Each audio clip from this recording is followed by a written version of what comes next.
Praise the Lord.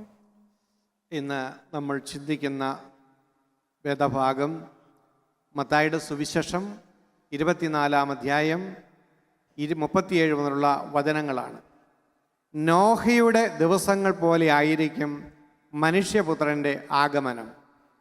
ജലപ്രളയത്തിന് മുമ്പുള്ള ദിവസങ്ങളിൽ നോഹ പേടകത്തിൽ പ്രവേശിച്ച ദിവസം വരെ അവർ തിന്നും കുടിച്ചും വിവാഹം ചെയ്തു കൊടുത്തും കഴിഞ്ഞു പോന്നു. ജലപ്രളയം വന്ന് സംഹരിക്കുന്നതുവരെ അവർ അറിഞ്ഞില്ല. ഹല്ലേലൂയ. മനുഷ്യപുത്രൻ്റെ ആഗമനത്തിന് മുമ്പുള്ള ലോകത്തിൻ്റെ അവസ്ഥ എങ്ങനെ ആയിരിക്കും എന്ന് കർത്താവ് മുന്നറിയിപ്പ് നൽകുകയാണ്. അത് നോഹയുടെ ദിവസങ്ങൾ പോലെ ആയിരിക്കും അത്രേ. നോഹയുടെ ദിവസത്തിൻ്റെ പ്രത്യേകത എന്താണ്? അവർ തിന്നും കുടിച്ചും വിവാഹം ചെയ്തു കൊടുത്തും ജീവിച്ചു. പ്രളയം വരുന്നത് വരെ, പ്രളയം വന്നപ്പോഴാണ് അവർക്ക് ബോധോദയം. അപ്പം എന്തായിരുന്നു നോഹയുടെ കാലഘട്ടത്തിൻ്റെ പ്രത്യേകത? തിന്നുക, കുടിക്കുക, വിവാഹം ചെയ്യുക, വിവാഹം ചെയ്ത് കൊടുക്കുക, ഇത് ഒന്നും തെറ്റായ കാര്യമൊന്നുമില്ല. ഇതെല്ലാം ആവശ്യമാണ് ജീവിതത്തിൽ. പക്ഷേ ഈശോ പറയുന്നു അവസാന കാലഘട്ടവും ഇതുപോലെയൊക്കെ ആയിരിക്കും. ദുരിതത്തിലേക്ക് മനുഷ്യനെ നയിക്കുന്ന ഒരു സംസ്കാരത്തെക്കുറിച്ചാണ് പറയുന്നത്. അപ്പോൾ തിന്നുക, കുടിക്കുക, വിവാഹം ചെയ്യുക, ചെയ്തു കൊടുക്കുക എന്ന് പറയുന്നതിൻ്റെ അർത്ഥം ജീവിതത്തിൻ്റെ ഉപരിപ്ലവമായ കാര്യങ്ങളിൽ മുഴുകി തീറ്റയും കുടിയും ഉല്ലാസവും ഒക്കെ ആയിട്ട് ജീവിക്കുന്ന ഒരു കൾച്ചറായിരുന്നു, ഒരു പ്ലഷർ സീക്കിംഗ് കൾച്ചറായിരുന്നു നോഹയുടെ മുമ്പുണ്ടായിരുന്നത്. അടിച്ചു പൊളിച്ച് ജീവിക്കുന്ന ഒരു സംസ്കാരം. അതാണ് ഈ കാലഘട്ടത്തിൽ നമുക്ക് ചേരുന്നൊരു വാക്കാണ് അടിച്ചു പൊളിച്ച് ജീവിക്കുക. അതിലപ്പുറത്ത് ജീവിതത്തെക്കുറിച്ചുള്ള ഗൗരവമായ കാഴ്ചപ്പാടില്ല. അങ്ങനെ അടിച്ചു പൊളിക്കുന്ന മനുഷ്യരുടെ ഒരു സമൂഹമായിരുന്നു നോഹയുടെ പ്രളയത്തിന് മുമ്പുള്ളത്. അപ്പോൾ അവർക്ക് തീറ്റയും കൂടിയും ഉല്ലാസമൊക്കെ ഉണ്ടായിരുന്നുള്ളൂ. അപ്പം ഇന്നത്തെ നമ്മുടെ കാലഘട്ടത്തിൻ്റെയും ഒരു പ്രത്യേകത ഇതാണ്. ഇന്ന് ലോകത്തിലെ ഏറ്റവും വലിയ ബിസിനസ്സുകളിലൊന്ന് എൻ്റർടൈൻമെൻറ്റ് ബിസിനസ്സാണ്. എൻ്റർടൈൻമെൻ്റ് അതിനാണ് ഇന്ന് ഏറ്റവും കൂടുതൽ പണം ചെലവഴിക്കുന്നത്. അപ്പം മനുഷ്യർ മറ്റൊരു കാലഘട്ടത്തിലും ഇല്ലാത്തതുപോലെ ഉല്ലാസത്തിന് വേണ്ടി പണം ചെലവഴിക്കാറുണ്ട്. അതിൻ്റെ കാരണം എന്താണ്? ജീവിതത്തിൻ്റെ ശൂന്യത, ജീവിതത്തിൻ്റെ ടെൻഷൻ വർദ്ധിച്ചുകൊണ്ടിരിക്കുക. ജീവിക്കുന്ന സാഹചര്യത്തിൽ സ്വസ്ഥതയില്ല, ജീവിക്കുന്ന സാഹചര്യങ്ങളിൽ സന്തോഷമില്ല. അതുകൊണ്ട് മനുഷ്യൻ സന്തോഷം കണ്ടെത്താൻ വേണ്ടി ഒരുപാട് ഉല്ലാസത്തിൻ്റെ കാര്യങ്ങളിലേക്ക് വ്യാകൃതമാകുന്ന ഒരു കാലഘട്ടത്തിലാണ് നമ്മളൊക്കെ ജീവിച്ചു കൊണ്ടിരിക്കുന്നത്.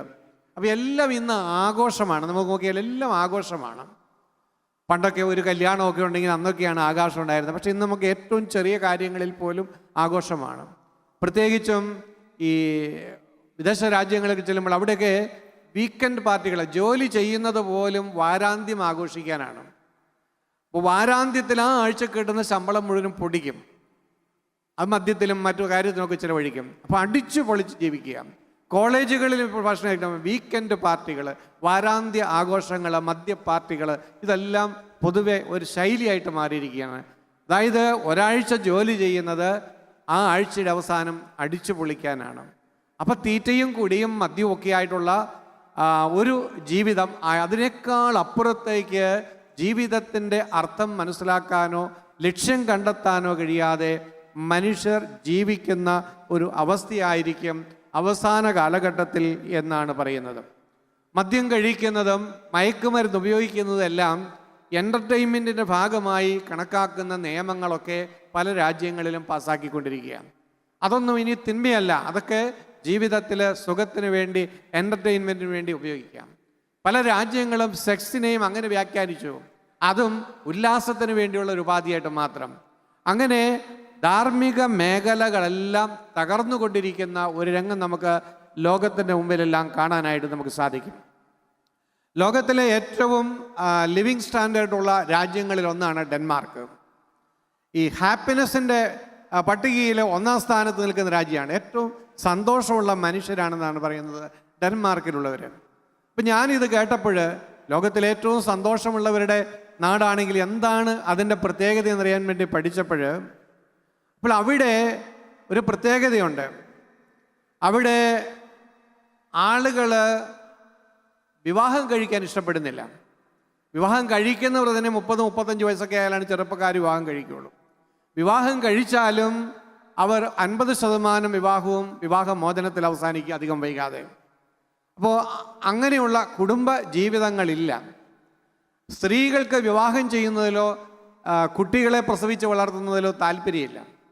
അപ്പോൾ ഏതാനും വർഷങ്ങൾക്ക് മുമ്പ് അവിടുത്തെ ഗവൺമെൻറ് അപകടകരമായ ഒരു കാര്യം മനസ്സിലാക്കി.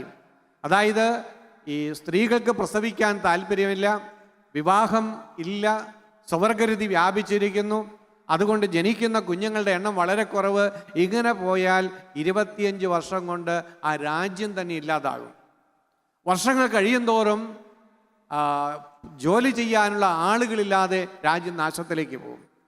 അപ്പോൾ ഈ അപകടം മനസ്സിലാക്കി പ്രസവിക്കാനുള്ള പ്രേരണ സ്ത്രീകൾക്ക് കൊടുക്കാൻ വേണ്ടി അവിടുത്തെ ഗവൺമെൻറ് ഒരുപാട് ആനുകൂല്യങ്ങൾ പ്രഖ്യാപിച്ചു. ഒരു കുഞ്ഞിനെ പ്രസവിച്ചാൽ ആ കുഞ്ഞിൻ്റെ എല്ലാ ചെലവും ഗവൺമെൻറ് വഹിച്ചോളും, അതോർത്ത് ഭാരപ്പെടേണ്ട. അതുപോലെ ഉദ്യോഗസ്ഥരായ സ്ത്രീകളാണ് പ്രസവിക്കുന്നതെങ്കിൽ 5 വർഷത്തേക്ക് അവർ ജോലി ചെയ്യേണ്ട ശമ്പളം വീട്ടിൽ കൊണ്ടേ കൊടുക്കും, കൊച്ചിൻ്റെ ചെലവും വഹിക്കും ഗവൺമെൻറ്. ഇങ്ങനെയൊക്കെ ഗവൺമെൻറ് കുഞ്ഞുങ്ങൾ ഉണ്ടാകാൻ വേണ്ടി, സ്ത്രീകൾക്ക് പ്രസവിക്കാനുള്ള താല്പര്യം ഉണ്ടാകാൻ വേണ്ടി പല ആനുകൂല്യങ്ങളും പ്രഖ്യാപിച്ചുവെങ്കിലും അവിടുത്തെ സ്ത്രീകൾ അതിലൊന്നും വീണില്ല. അവിടെ പ്രസവിക്കാനുള്ള താല്പര്യം സ്ത്രീകൾക്ക് കുറവാണ്. കാരണം എന്താണെന്ന് അറിയാമോ? ഗർഭിണിയാകുക എന്ന് പറഞ്ഞാൽ അതൊരു കഷ്ടപ്പാടാണ്. സ്വാതന്ത്ര്യം പോകും. കുഞ്ഞുണ്ടായാൽ അത് സ്വാതന്ത്ര്യം പോകും. ജീവിതം അടിച്ചു പൊളിച്ച് ജീവിക്കാൻ പറ്റില്ല. അപ്പം അതുകൊണ്ട് ഇങ്ങനെയുള്ള കഷ്ടപ്പാടിനൊന്നും തയ്യാറല്ല, വേദനിക്കാൻ തയ്യാറല്ല, ബുദ്ധിമുട്ടാൻ തയ്യാറല്ല. ഈ അടിച്ചു പൊളിച്ചുള്ള ഒരു ജീവിതമാണ് അവരുടെ ശൈലിയായിട്ട് സ്വീകരിച്ചത്. അതുകൊണ്ട് അവർ ആ രീതിയിൽ ജീവിക്കുകയാണ്. അപ്പം പ്രിയപ്പെട്ടവരെ, ഏതാനും ദശാബ്ദങ്ങൾ കഴിയുമ്പോൾ ഒരു രാജ്യം തന്നെ ഇല്ലാതാകും. അങ്ങനെ അധ്വാനിക്കാനുള്ള ആളുകളുടെ എണ്ണം കുറയുന്നത് കൊണ്ടാണ് മറ്റു രാജ്യങ്ങളിൽ നിന്നുള്ള കുടിയേറ്റം അവർ പ്രോത്സാഹിപ്പിക്കുന്നത്. പുതിയ ആളുകൾ കുടിയേറി വന്നില്ലെങ്കിൽ ആ രാജ്യം നിലനിൽക്കുകയില്ല. അപ്പം ഇതാണ് അവിടുത്തെ ഹാപ്പിനെസ് എന്ന് പറയുന്നത്. കുത്തഴിഞ്ഞ ജീവിതം, എന്തിനും സ്വാതന്ത്ര്യമുണ്ട്. അത് ആത്യന്തികമായി തകർച്ചയിലേക്കാണ് രാജ്യത്തെ നയിക്കുന്നതെന്ന് ഇപ്പോൾ എല്ലാവരും മനസ്സിലാക്കി. പക്ഷേ ഒന്നും ചെയ്യാൻ പറ്റാത്ത ഒരു അവസ്ഥ അവിടെ ഉണ്ടെന്ന് കാണാൻ സാധിക്കും. അപ്പം ഇതുപോലെ ജീവിതത്തിൽ നിയന്ത്രണമില്ലാത്ത സന്തോഷങ്ങൾ തേടിപ്പോകുന്നതും സന്തോഷത്തിന് വേണ്ടി മാത്രം ജീവിക്കുന്നതും ഒക്കെ ജീവിതത്തെ ശൂന്യതയിലേക്ക് നയിക്കുകയുള്ളൂ. എല്ലാ സന്തോഷവും ഒടുവിൽ നമുക്ക് മടുപ്പും ശൂന്യതയായിരിക്കും ഉണ്ടാക്കുക. അപ്പം അതുകൊണ്ട് ഈ ആളുകൾ ലഹരിയുടെ അടിമത്തത്തിലേക്ക് പോകുന്നതിൻ്റെ കാരണം എന്താണ്? ലഹരി ഉപയോഗിച്ച് കഴിയുമ്പോൾ ആദ്യത്തിനേക്കാൾ വലിയ ശൂന്യതയാണ്, വലിയ അസ്വസ്ഥതയാണ്. അതുകൊണ്ട് വീണ്ടും അതിലേക്ക് പോകാതിരിക്കാൻ പറ്റില്ല. അതിൻ്റെ അർത്ഥം എന്താണ്? ഒരു ലഹരിക്കും സന്തോഷം തരാൻ പറ്റില്ല. ടെമ്പററി ആയിട്ടുള്ള ഒരു വൈകാരിക അനുഭവം മാത്രമേ തരാൻ പറ്റുള്ളൂ. അപ്പോൾ സന്തോഷത്തിന് വേണ്ടിയുള്ള ഈ ഓട്ടത്തിലാണ് ഇപ്പോൾ ലോകം ഇപ്പോഴും. സന്തോഷമാണ് ജീവിതത്തിൻ്റെ ലക്ഷ്യമെന്ന് ആളുകൾ ചിന്തിച്ചു പോകുന്നു.